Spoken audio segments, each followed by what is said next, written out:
Kanalıma hoş geldiniz.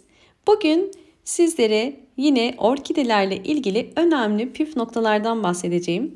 Orkidelerim gördüğünüz üzere gayet güzel çiçekliler. Orkidelerimizin bol bol çiçek dalı verebilmesi için mutlaka orkidelerimize düzenli olarak vitaminler, besinler vermemiz gerekiyor. İster bunları hazır alın, isterseniz de evde kendiniz hazırlayarak yapabilirsiniz. Bugün sizlere orkidelere çok faydası olan yeni bir gübre tarifinden bahsedeceğim. Bu gübre tarifini bugün kahveyle yapacağız. Aslında hepimizin her gün tükettiği bir besin. Gördüğünüz üzere elimde şu anda granül kahve var. İster bu şekilde granül kahve ya da isterseniz toz kahve de olabilir, fark etmez. Orkidelerinize besin olarak verebilir miyiz? Bazen bununla ilgili bana sorular geliyor.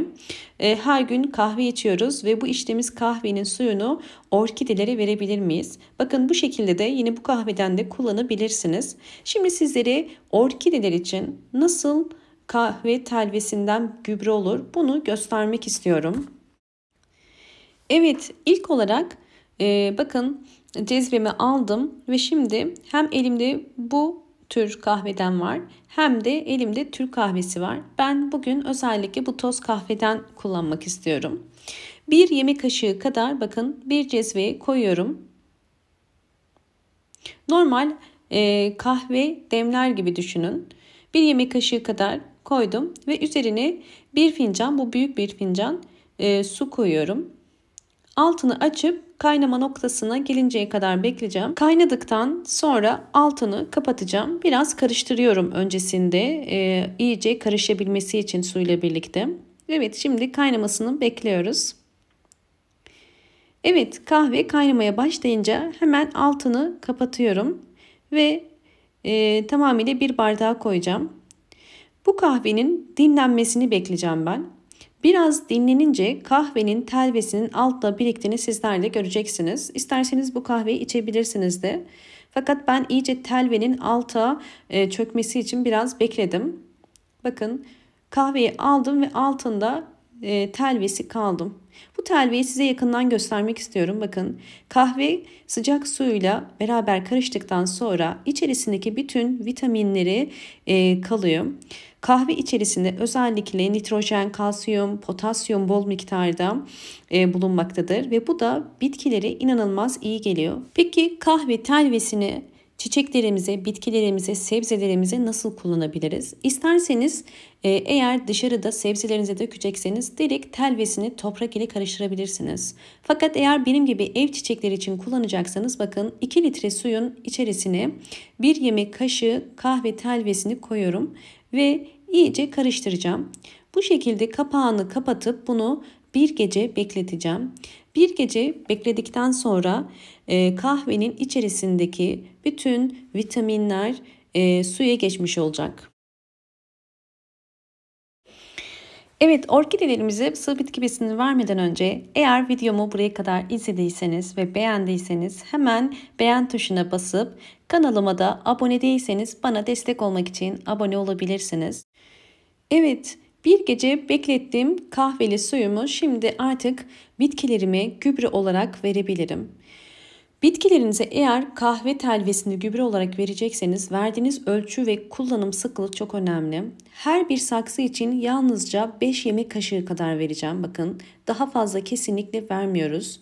Ve bu kahve telvesini sadece 2 ayda bir vermeniz gerekiyor. Daha sık kesinlikle vermeyin. Çünkü içerisindeki asit oranı fazla olduğu için çok sık vermeniz bitkilerinize yarar vermez.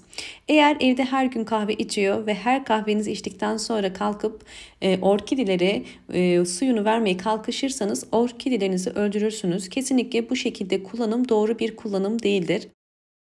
Bu sadece kahve telvesi için geçerli değil. Kanalımda sizlere anlattığım bütün doğal gübreleri mutlaka anlattığım şekilde kullanım aralıklarına dikkat ederek kullanmanız gerekiyor. Eğer sık sık verirseniz gübreyi her gün ya da 2 günde bir orkidelerinize yarar yerine her zaman zarar verir. Lütfen bu konuda kullanım sıklığını anlattığım şekilde yapmaya dikkat edin. Ve özellikle kahve telvesi bitkiler için neden çok faydalı? Çünkü bitkiler için doğal bir böcek ilacı oluyor.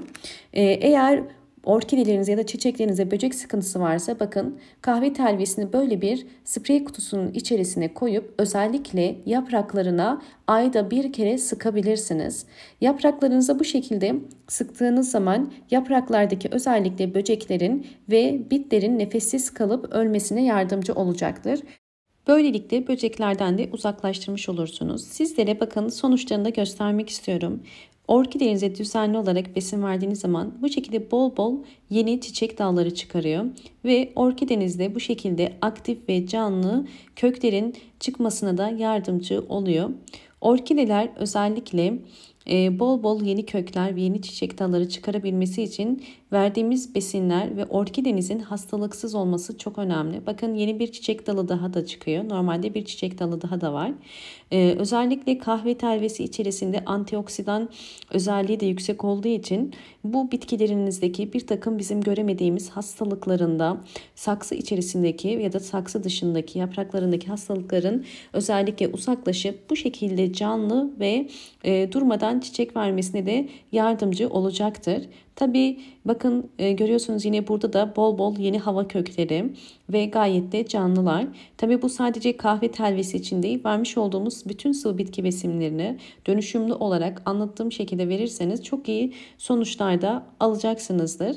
Elimden geldiğince size tüm detaylarıyla anlatmaya çalıştım. Umarım bu anlatmış olduğum bütün bilgiler sizler için faydalı olmuştur. Videomu eğer buraya kadar izlediyseniz ve beğendiyseniz hemen beğen tuşuna basıp kanalıma da abone değilseniz bana destek olmak için abone olabilirsiniz. Bol bol yorumlar yapıp yorumlar kısmında sorularınız varsa sorabilirsiniz.